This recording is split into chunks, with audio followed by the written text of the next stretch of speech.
There is a classic idea of what an acting studio is. And this is, Stanislavski had this, and Meyerhold had this in Russia too.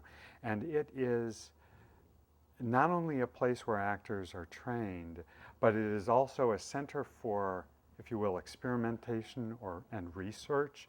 And it is also a place where you actually work on productions, where you actually work on theatrical material. And there is something about the nature of these three things that they feed each other. And that's what Freehold has been from the start. We used to call it Freehold Theatre Lab Studio because it had all three of those elements going. And that has been, since the beginning, that has been at the heart of the work.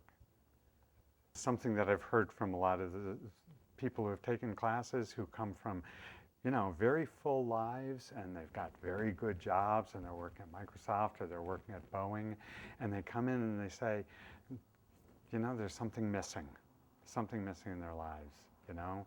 They're doing this job, there's a lot of intensity in the job, and there's part of themselves that is not allowed to flourish in that work.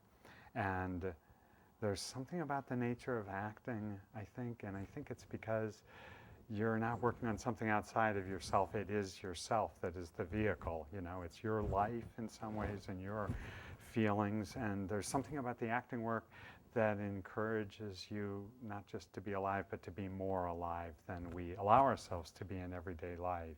And I think, I mean, I found certainly for myself, and I've seen it in other people too, that it can, in a lot of ways, encourage people to, or allow people to live more fully.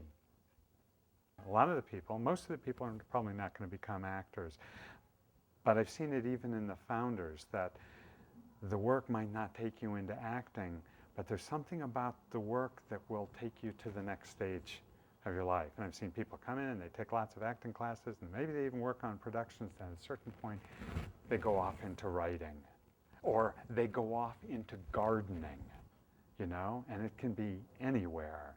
You know, but there's something about, yeah, the expansion of self that allows you to find those things that you're drawn to on a deep level.